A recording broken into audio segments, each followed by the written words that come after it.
There's a wooden bench at mile 42 along an old Wyoming trail with a mountain view. It ain't on any map you'll find in a tourist stand, just a place beside the pines where the wildflowers still dance. I first saw it one September after 14 hours on the road, hauling cattle through the big horns with a heavy load. The sun was dropping low, painting gold across the sky, and carved into the back were words that caught my eye. If you're tired, sit a while. A year went by before I passed that way again. This time after losing my brother, my closest friend. The world felt colder than the snow building on the peaks, and grief had stolen every answer I was trying to seek. So I pulled over by that bench as evening settled in, found a notebook in a weatherproof box tucked underneath it then, filled with notes from strangers passing through the years, written in faded ink, stained by rain and tears. At the bench at mile 42, people leave pieces of the truth, a prayer, a memory, a goodbye, a reason to keep moving through the night. Some roads are lonely, that's for sure. Some wounds take longer to endure, but hope keeps showing up somehow at the bench at mile 42.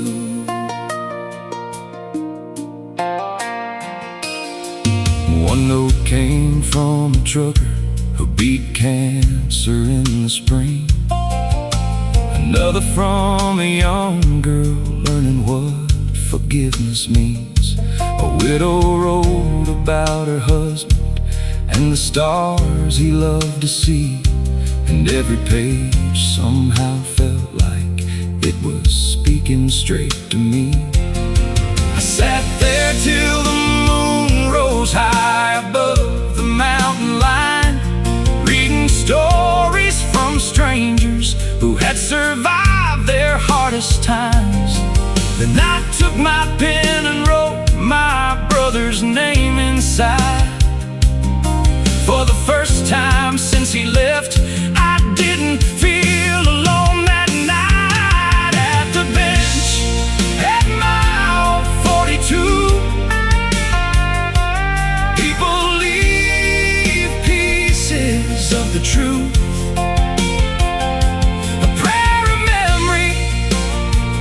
a goodbye, a reason to keep moving through the night. Some roads are lonely, that's for sure. Some wounds take longer to endure, but hope keeps showing up somehow at mile 42. Nobody knows who built it there or who first placed that notebook down, but sometimes the best things in this world appear without a sound. Not every hero wears a badge, not every gift has a name. Sometimes healing starts with strangers who walk through the same pain. Now Now every fall I stop again and add another page with a pen, watching the sunset fade beyond the blue. And when life gets heavy, when the answers disappear, I remember all those voices that I found out there, and how a simple wooden bench helped carry people through. Yeah, hope still waits beside the pines at the bench at mile 42.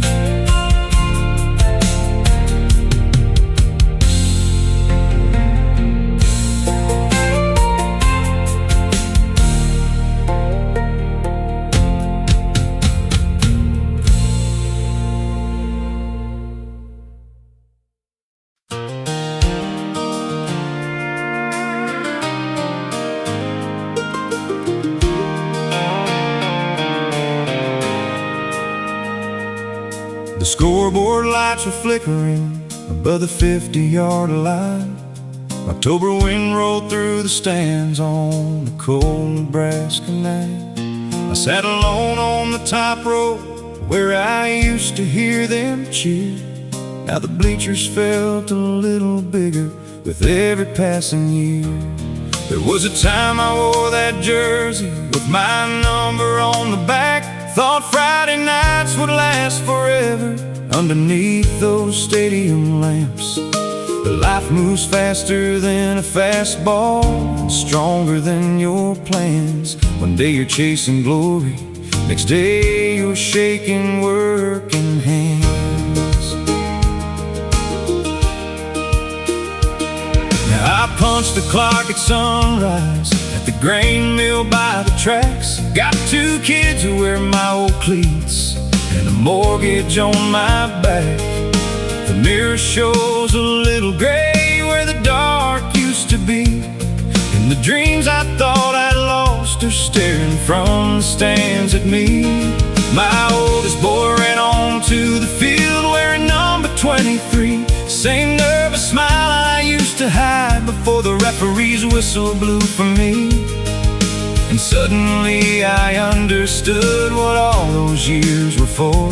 Some victories arrive much later than the ones you're keeping score. Give me one more season of sunsets and small town lights, one more harvest moon hanging over Friday night, one more chance to stand beside the people I call mine. 'Cause the best things in this life don't last forever, they just borrow time. One more season of laughter around the kitchen table, one more season of faith when life gets unstable. Every year keeps teaching me what matters most to hold.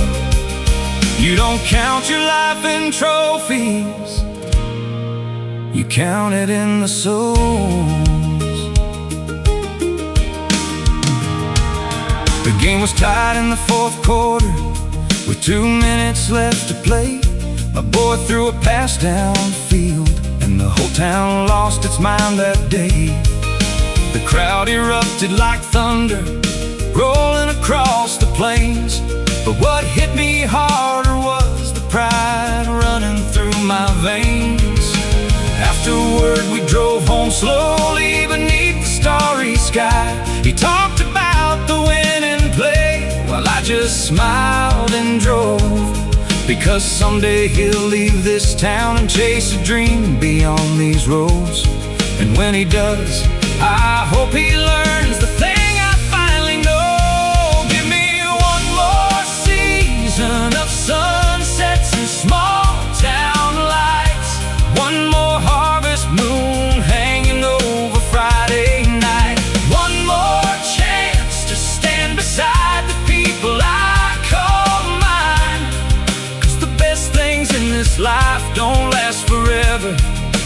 They just borrow time. One more season of laughter around the kitchen table. One more season of faith when life gets unstable.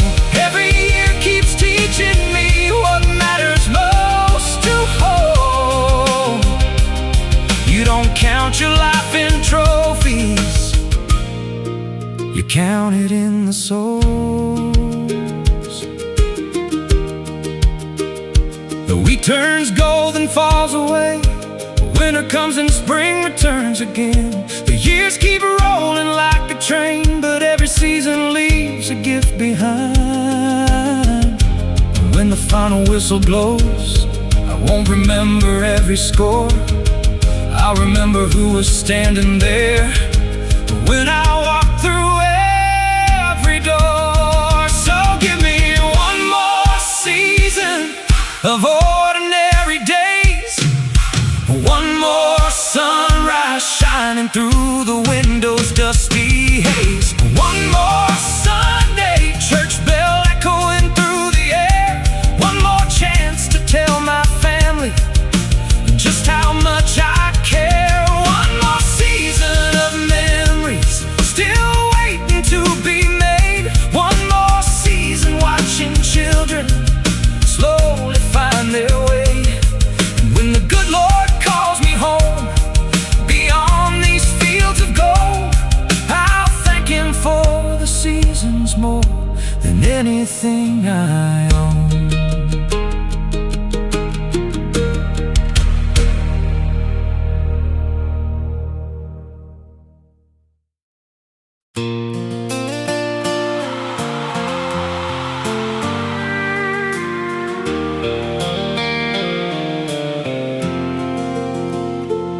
There was a man in Amarillo everybody knew by sight, riding an old green bicycle from morning until night. No fancy truck, no business sign, no ads in any paper, just a paint-stained denim jacket and a pocket full of brushes. He'd stop at farms and trailer parks, little houses off the road, painting names on rusty mailboxes where the prairie grasses grow. $10 if you had it, free if times were running tight, and somehow every mailbox looked brand new in the evening light. Nobody knew much about him except his name was Ray. He never talked about the past or where he'd come from anyway. But every Sunday after church, he'd sit beneath the cottonwoods, sketching barns and windmills like nobody else could. Then one spring a tornado tore through Carson County hard, ripped roofs off homes and scattered lives across 100 yards. Families lost photographs, letters, keepsakes from the years, the kind of things that can't be fixed with lumber, nails, and tears. That's when the man who painted mailboxes picked up more than paint and steel. He started painting memories for folks trying to heal. Oh, wedding days and harvest moons, Grandpa standing by the fields, and every brushstroke seemed to say some things survive if they're remembered still.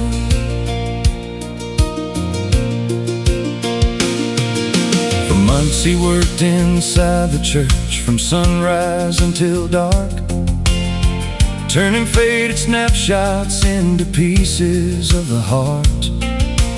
One by one the townsfolk came to see what he could do, and every painting brought back pieces of the lives they once knew. Then a reporter from Dallas came asking for his name, said the whole state's talking about these beautiful works he'd made.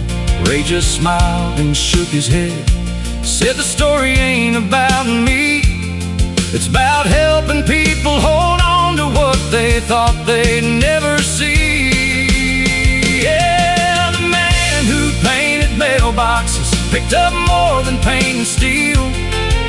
He started painting memories for folks trying to heal. Oh, wedding days and harvest moons, grandmas dancing in the fields, and every brushstroke seemed to say some things survive if they're remembered still. When autumn came, he disappeared just as quietly as he'd arrived. Left no address, no forwarding trail, just colors that were left behind. But in the church hall hangs a sign written by a child one day. Thank you for bringing back our stories, and nobody ever took it away.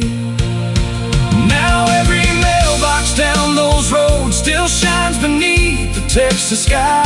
But what folks talk about these days ain't the names he painted on the side. It's how one stranger showed a town that healing takes more than time.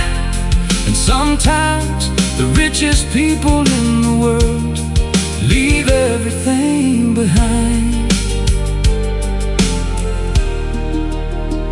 Yeah, sometimes the richest people in the world leave everything behind.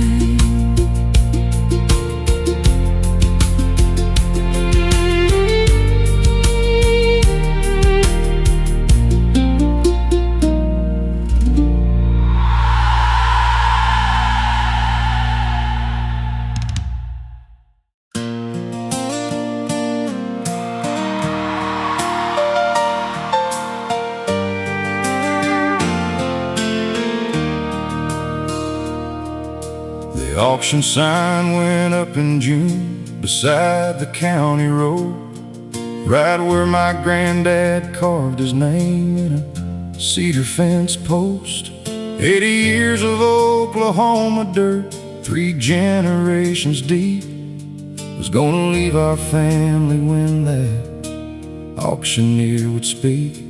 The drought had hit us hard that year, then harder still the next. Bank notices stacked on the table like a pile of unpaid debts. I watched my father stare across those fields of dying grain, like a captain watching helpless while his ship sank in the rain.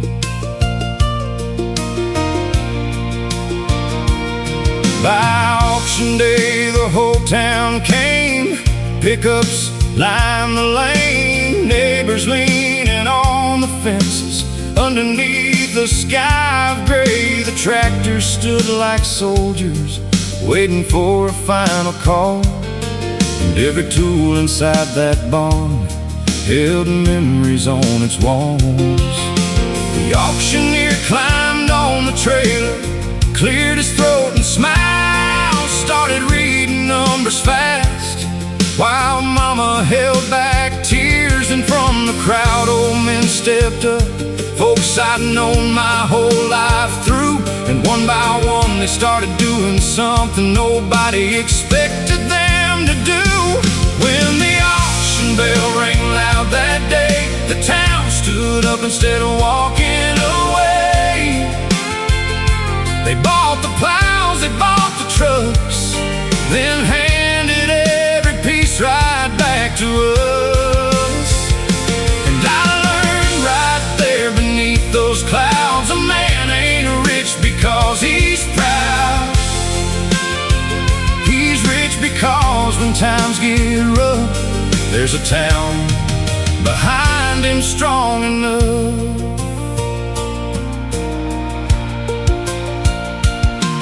Mrs. Parker bought the combine that her husband used to run. The sheriff bought the cattle gates. The preacher bought a gun, not for keeping, just for saving what we thought was gone for good. Every bit became a promise written where hope once stood. Then old Hank Wilson raised his hand for the final piece of land. Silence fell across the crowd as he made his stand. He bought the acreage outright and turned toward my dad and said, "This farm belongs to your family. That's all that needs be said." When the auction bell rang loud that day, the town stood up instead of walking away. They bought the plows, they bought the trucks, then handed every piece right back to us. And I learned right there beneath those clouds, a man ain't rich because he's proud. He's rich because when times get rough, there's a town behind him strong enough. The rain arrived 3 days later, rolling in across the plains, like heaven heard the voices of folks carrying each other's pain. Some things grow better than wheat fields, some things run deeper than roots. And when the world starts breaking, there's people that pull you through. Now every year when harvest comes and combines roll beneath the sun, I hear that auction bell again, echoing across the wind. Not as a sound of losing ground, but proof that love still gathers round. And if this farm outlives my days, I'll thank that town in 1,000 ways. Yeah, the auction bell still rings somehow, and every golden harvest now.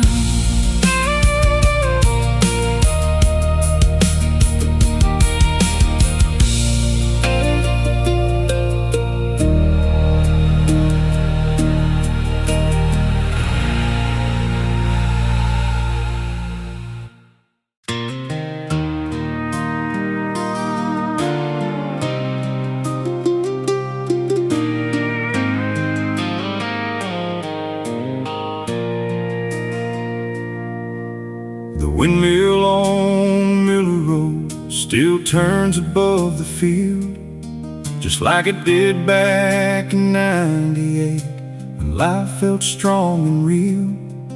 Dad would wake before the sunrise, coffee in his hand, and I'd ride shotgun in that tractor across the Kansas land. We talked about the weather and the price of grain that year. He never spoke in big words, but somehow everything was clear. Said, "Son, a man ain't measured by the money that he makes. It's the promises he keeps and the burdens that he takes." I was 19 when I left that town, chasing city lights. Thought the Great Plains were too small for the dreams inside my mind. Built a business in Missouri, bought a house in wartime. But success can feel like failure when your roots are running dry. Then one cold November morning, my sister called in tears, said, "You better come on home now. Dad's been fighting hard for years." I stared out at that office glass and watched the traffic flow, and for the first time in forever, I knew exactly where to go. So I drove through the midnight rain, past every mile of pride and pain, where I learned my name, where the wind still sings across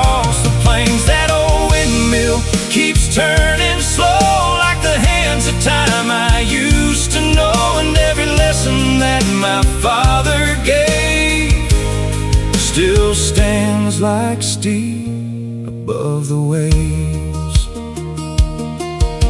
The hospital room was quiet when I walked through the door. He looked smaller than I'd ever seen, but his eyes were strong once more. He smiled and said, "You made it, son," then pointed through the glass toward the winter fields outside, where the snow was falling fast.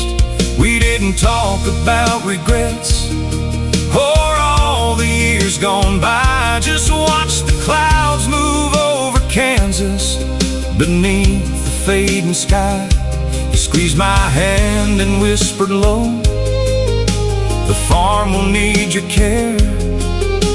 And in that simple moment, I knew my future waited there. So I drove through the midnight rain, past every mile of pride and pain, back to the fields where I learned my name, where the wind still sings across the plains. That old windmill keeps turning slow, like the hands of time I used to know. And every lesson that my father gave still stands like steel above the waves. Spring came early that next year. The wheat rose tall and green. Sometimes I still hear his voice carried on the prairie breeze. And when the sunset paints the sky in shades of gold and red, I tip my hat toward Miller Road and thank the man who led. Now I walk those fields at dawn, though the years keep moving on. The windmill turns above the land like my father's weathered hands. Every season comes and goes, every child eventually knows the richest things we'll ever own are the people who call us home. That old windmill keeps turning slow, and every time I see it blow, I know the roots I almost lost were worth far more than what they cost.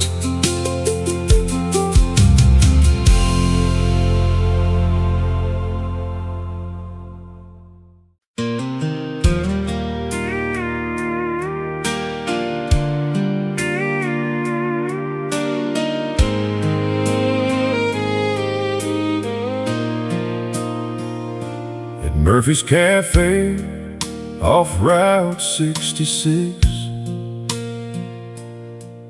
There's a chair by the window, table 6. Every morning at 7, the coffee gets poured, even though nobody walks through that door. Old Joe runs a place like he always has. Wipes down the counter, checks the gas, and right beside the jukebox glowing blue sits a plate nobody ever moves. Back in 2005, a young Marine named Ben, he used to stop by every Friday with his friends. He'd order chicken, fried steak, and peach pie too. Leave $1 in the jar before he flew. Then one spring he shipped overseas, promised his mama he'd be home by Christmas Eve. But fate had different plans that year, and the whole town learned the meaning of fear. So the empty chair at table 6 still waits where he used to sit, beside the window facing west, toward the sunset he loved best. And every soul who walks inside knows the reason why some heroes leave this world too soon, but they never really say goodbye.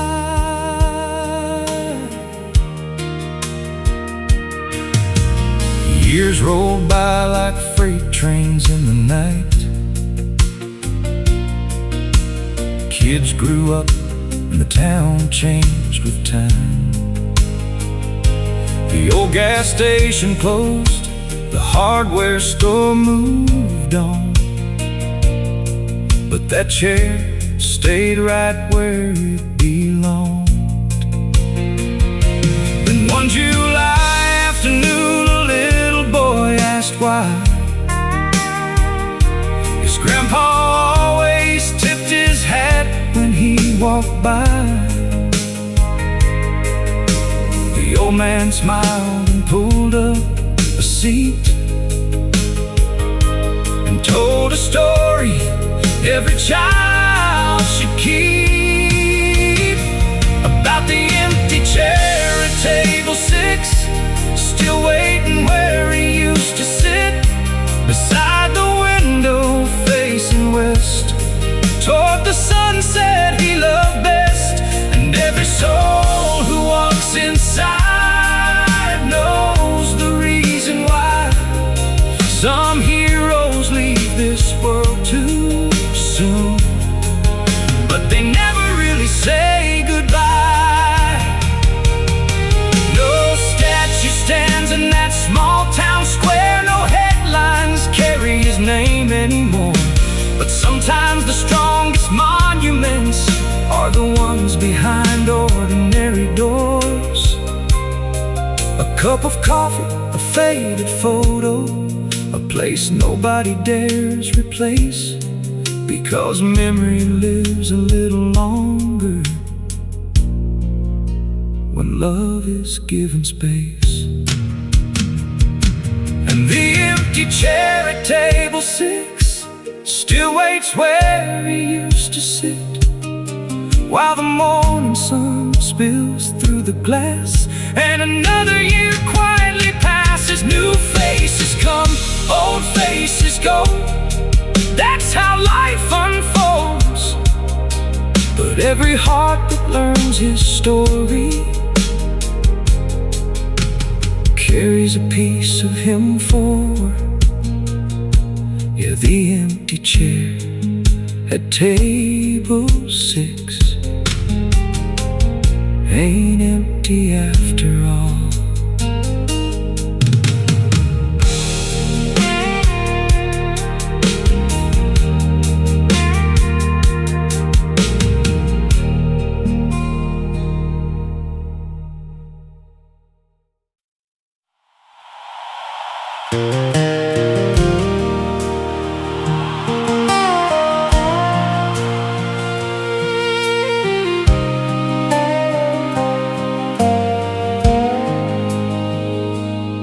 There's a forgotten mining town tucked deep in Colorado hills, where the railway quit running and the clocks all learned to stand still. Most folks packed their lives in boxes when the silver dried away, but old Walter Green stayed behind and watched the years decay. Every evening at sundown he'd walk the empty street, past the boarded up hotel and the church without a priest. Then he'd climb the ridge above town where the cold winds always blew, and light a lantern by the tracks like he'd done his whole life through. The story went that 40 years ago his young son disappeared, on a snowstorm night in January, the worst they'd seen in years. The boy had left to catch a train and never made it there. Nobody found no final words, just questions in the mountain air. People call it foolish hope, a wound that wouldn't heal. But Walter never missed a night, no matter how he'd feel. Through blizzards, floods, and summer heat, through every passing year, the lantern kept on burning bright for someone who might appear. And the last lantern in Black Creek still shines where the old rails meet, like a promise made that never broke, like a prayer rising through the smoke. When the whole world says let go, some hearts refuse to lose their hope. So the last lantern in Black Creek burns for the one who never came home.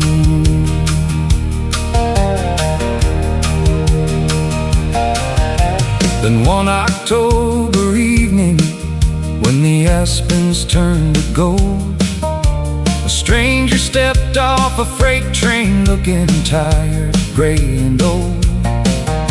He stood beneath that lantern light with tears upon his face and stared toward the silent town like he recognized the place. Walter heard the footsteps coming down the gravel road. At first he thought the mountain wind was playing tricks again. But when the stranger softly said, "Dad, it's finally me," 40 years of sorrow broke like rain into the sea. And the last lantern in Black Creek still shines where the old rails meet, like a promise made that never broke, like a prayer rising through the smoke. When the whole world says let go, some hearts refuse to lose their hope. And the last lantern in Black Creek burned long enough to bring him home.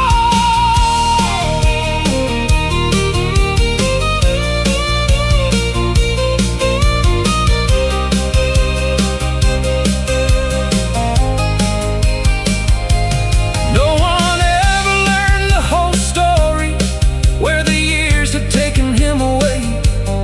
Some mysteries belong to heaven, and some are better left that way. But every soul in that old town still talks about that autumn night, when hope outlived the hands of time and faith outshined the dark. Now the lantern's gone from Black Creek, the tracks lie quiet in their sleep. But the legend travels mountain winds through every valley, ridge and stream, that sometimes love keeps waiting long after reason says it's done. And sometimes one small light can guide a lost heart safely home. Yes, sometimes one small light can guide a lost heart safely home.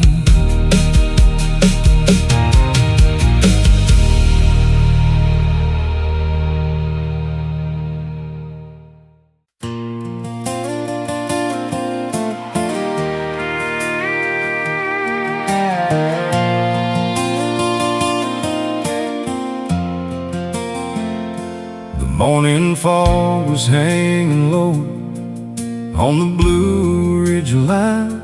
An old red barn stood crooked where we spent our younger time. I rolled through town on Highway 221. past the diner by the courthouse where my story had begun. Mama's porch light faded in my rear view years ago, chasing bigger dreams through cities that never felt like home. I traded mountain sunsets for a skyline made of steel, but every mile I wandered left a wound that wouldn't heal.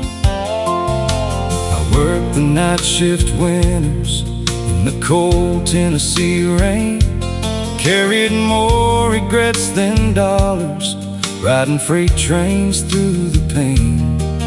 Then a letter from my brother showed up worn, stained with age, said, "Dad still leaves your fishing pole beside the river every day." I stopped beside an overlook as daylight slipped away, watched the mountains turn to shadows, and I heard my conscience say, "Some roads are meant for leaving, some are meant to bring you back." And I finally turned the wheel toward the life I used to have. I'm coming back to the Blue Ridge Hills, to the church bells ringing and the whippoorwills, to the front porch stories and the river bend where the hard times broke me and the healing began. Every wrong turn led me where I needed to go, through the storm, through the heartache, through the winding roads. Now the mountains call my name like they always will. I'm coming back, I'm coming back to the Blue Ridge Hills. Dad was standing by the mailbox when I pulled into the drive, a little older, a little slower, but the fire was still alive. He didn't say much when he hugged me in the fading evening light. Some things don't need explaining when you've been gone half your life. Mama set an extra plate and laughed the way she used to do. The radio's playing old songs drifting through the room, and for the first time in forever I felt the weight release, like the mountains wrapped around me and handed back my peace. I'm coming back to the Blue Ridge Hills, to the church bells ringing and the whippoorwills, to the front porch stories and the river bend where the hard times broke me and the healing began. Every wrong turn led me where I needed to go, through the storm, through the heartache, through the winding roads. Now the mountains call my name like they always will. I'm coming back, I'm coming back to the Blue Ridge Hills. You can spend your whole life running from the boy you used to be, but the roots beneath your footsteps grow deeper than you see. And when the world gets heavy and the highway loses light, home is more than a place, it's the reason you survive. I'm finally back in the Blue Ridge Hills, where the sunrise paints the valleys and the time stands still, with my family beside me and the river rolling There's a kind of peace you'll never find out on your own. Every long road brought me to this front porch view, to the memories I left and the dreams that came true. Now these mountains hold my heart like they always will. I'm finally home, I'm finally home in the Blue Ridge Hills.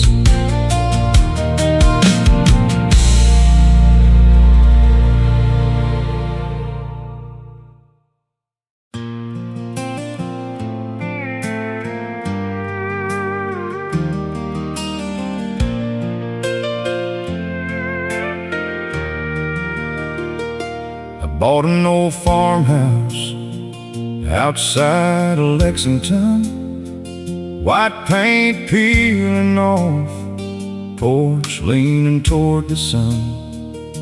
The realtor said it's been empty near 30 years or more, the kind of place where memories still creep through every floor. I spend my Saturdays fixing boards and patching cracks, pulling down old wallpaper nobody wanted back. Then one rainy afternoon, behind a bedroom wall, I found a faded envelope that looked like it survived it all. The paper smelled of dust and time, the ink was turning brown. It started to whoever finds this, if this house is still around. It was written by a farmer's wife in 1953 to a child she was carrying, but knew she'd never see.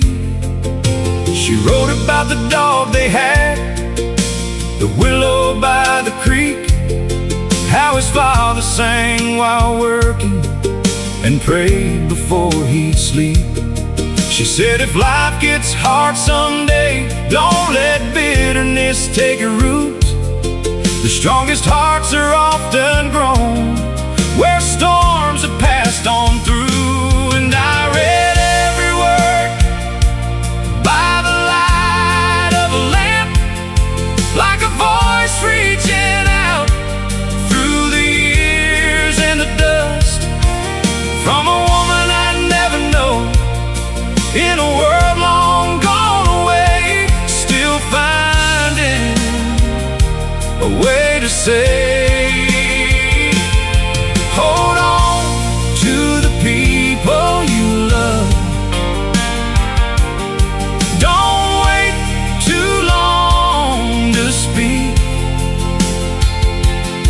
'cause time keeps moving like a river, and tomorrow ain't guaranteed.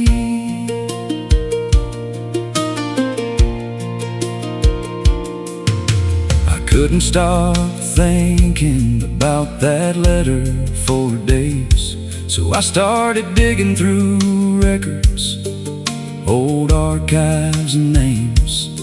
Turns out she passed that same year, before her son was born, and he grew up in that farmhouse where she never saw him grow. The boy became a teacher and lived into his 80s, raised 3 daughters of his own, and left behind a family. I tracked one granddaughter down in Bowling Green one night, and when she read her grandmother's words, she broke down and cried. She read every word by the light of her phone, like a hand reaching out from a place she'd never known, from a woman she'd only seen in a picture on the wall, still answering a call.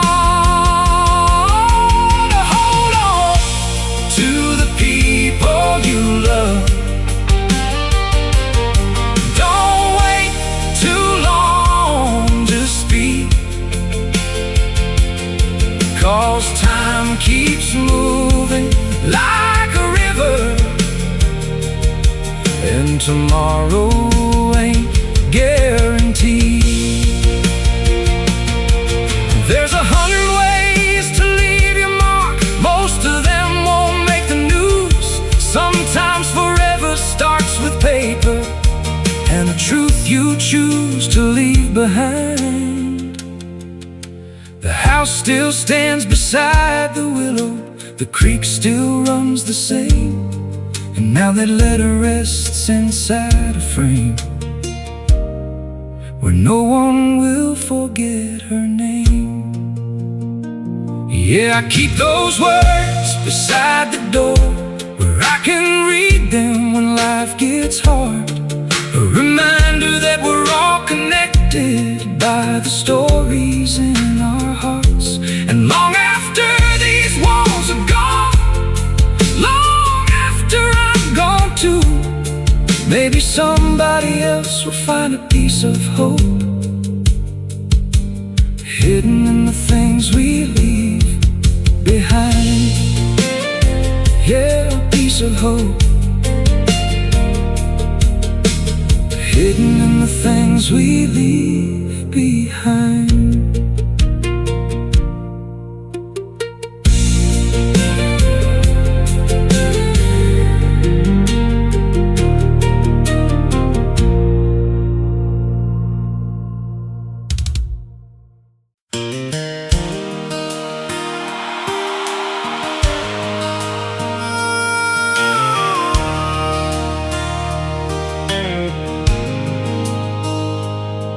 On a gravel road in northern Montana where the winters cut like glass, there stood a one-room general store that somehow still managed to last. The sign was faded, the floorboards grown, the coffee pot stayed warm, and folks stopped in for more than feed whenever there was a storm. Old Miss Evelyn ran the place since 1979. She knew every kid, every ranch, every hard and troubled time. But what folks talked about the most was a rusty iron key hanging from a nail above the door for everybody to see. Nobody locked their houses much back when the town was young, but times changed like the weather and trust grew harder to come by.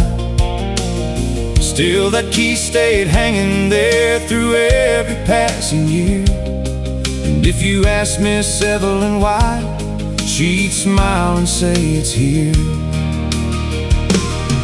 For the day somebody needs it more than pride will let them say, for the day a soul gets stranded and can't find another way, then she'd pour another coffee and go back to her routine, leaving folks to wonder what she really meant. That's the key above the door for the lost and the worn, for the hearts carrying burdens they weren't meant to carry alone. When the road gets dark and lonely, when hope gets hard to find, there's still a place in this world where somebody leaves a light behind.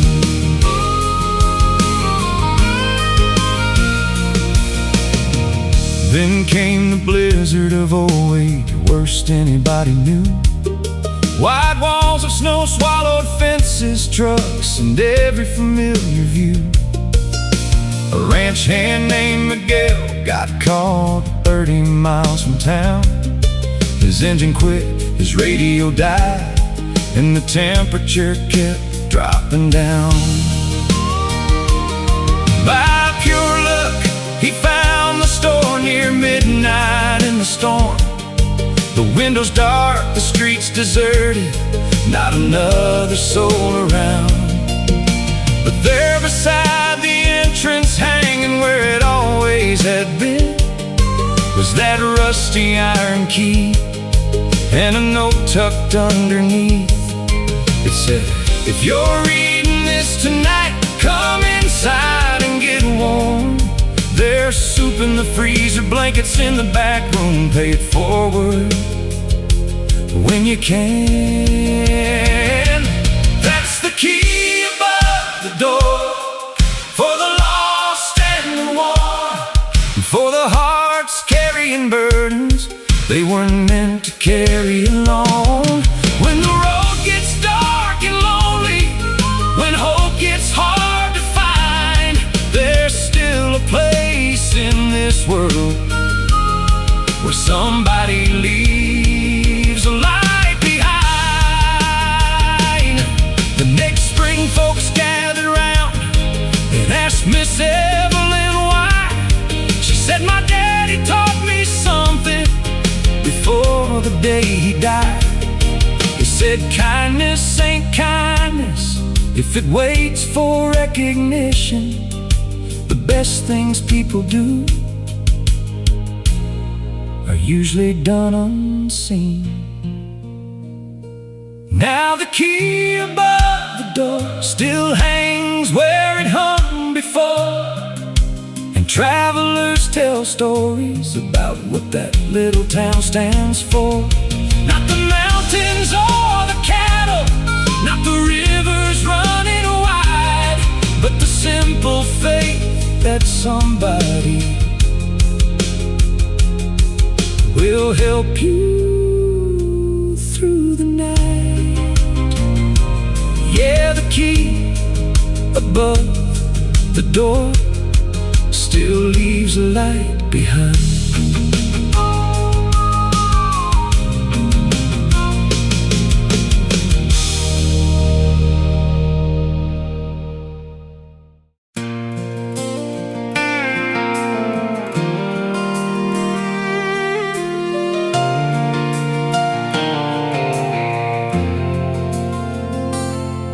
On Cedar Street in Arkansas stood a little yellow house where Miss Ruth sat every evening when the sun was going down.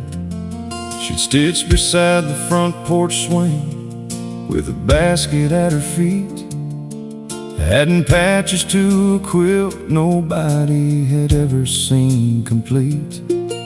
Some came from a soldier's jacket, some from a baby dress, some from church choir robes worn on Sundays at their best. Every scrap had someone's story sewn between the seams, like a map of all the lives that built that little community. For 30 years folks dropped off pieces of their past, a work shirt from the sawmill, a ribbon from a graduation cap. Nobody really knew what Ruth intended it to be, but she'd smile and say, you'll understand eventually. Then one April night a fire swept through downtown fast. The feed store, bank and barber shop disappeared in ash. The town hall burned to the foundation, records lost in smoke, and with them went a century of stories people hoped they'd always hold. That's when she brought out the quilt on Cedar Street, spread it wide for everyone to see. Every patch a name, every thread a memory, every color telling where we'd been. When the photographs were gone, the old records disappeared, that quilt became the history we thought we'd lost that year.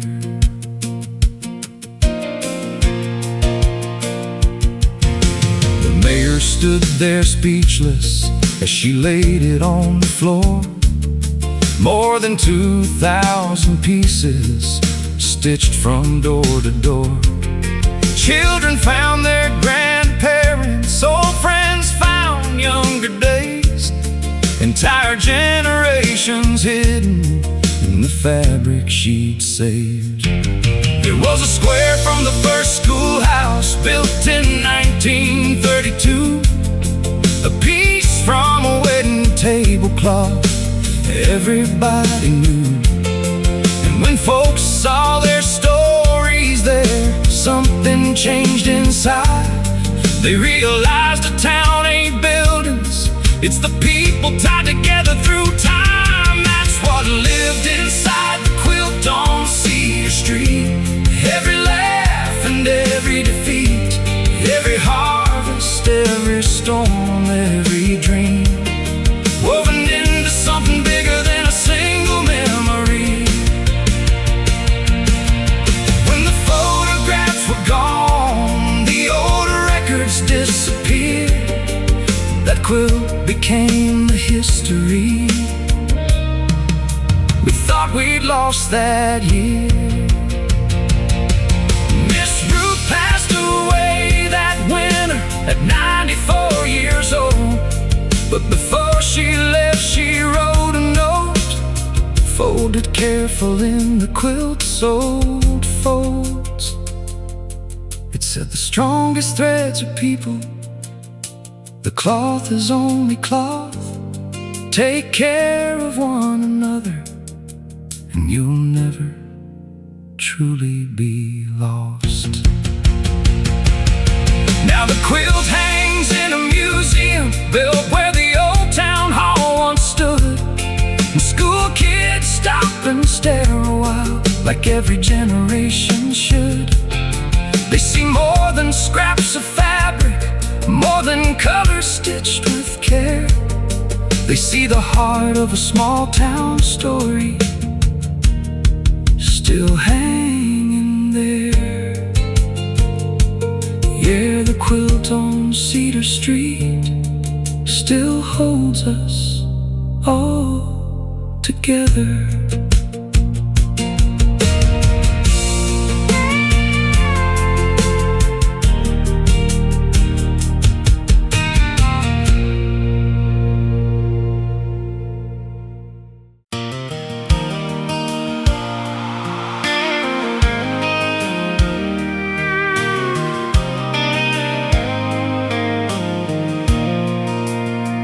I saw her standing by the gas station out on Highway 84. The summer storm was rolling in, thunder shaking the store. She held a cardboard coffee cup, hair dancing in the wind. And something in that moment made the whole world slow again. I offered her a ride to town before the clouds broke loose. She laughed and said, only if you're playing something good with roots. An old country song came through the speakers, crackling low. And somewhere between two verses, I forgot where I was going.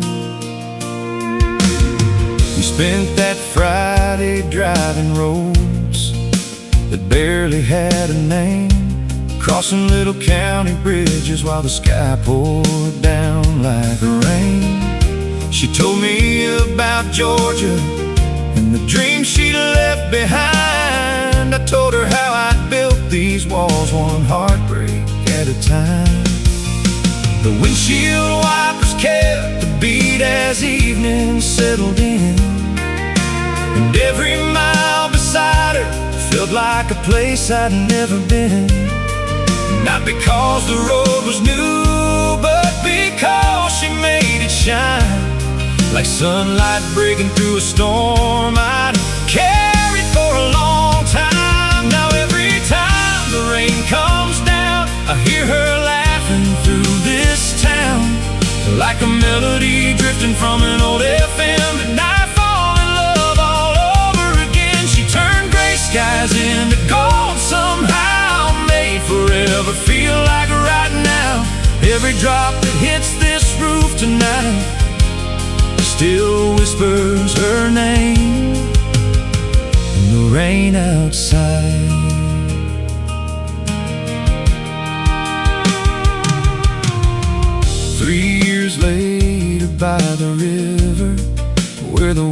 shadow sway. I got down on one knee at sunset as the daylight slipped away. She cried before I asked the question, said yes before I spoke, and the river carried echoes through the Tennessee smoke. Now there's a photograph beside our bed from that summer stormy day. Two young hearts beneath the station sign while the clouds rolled away. Sometimes life arrives so quietly, you almost miss the sign. Then one unexpected moment changes everything inside. Now every time the rain comes down, I hear her laughing through this town, like a melody drifting from an old FM, and I fall in love all over again. She turned gray skies into gold somehow, made forever feel like right now. Every drop that hits this roof tonight still whispers her name in the rain outside. People spend their whole life searching for a feeling they can't explain. I found mine on a roadside shoulder in the middle of a summer rain. And when we're old and the years move on, when silver finds her hair, I'll still thank those storm clouds rolling in for leading me right there. So let the rain keep falling down across these fields outside our town. Every drop's a memory I can't replace of the day heaven put her in my way. She turned a passing storm into a lifetime, turned a lonely road into a finish line. And every night when the thunder rolls again, I still hear her name in the rain. Yes, every night when the thunder rolls again, I still hear her name.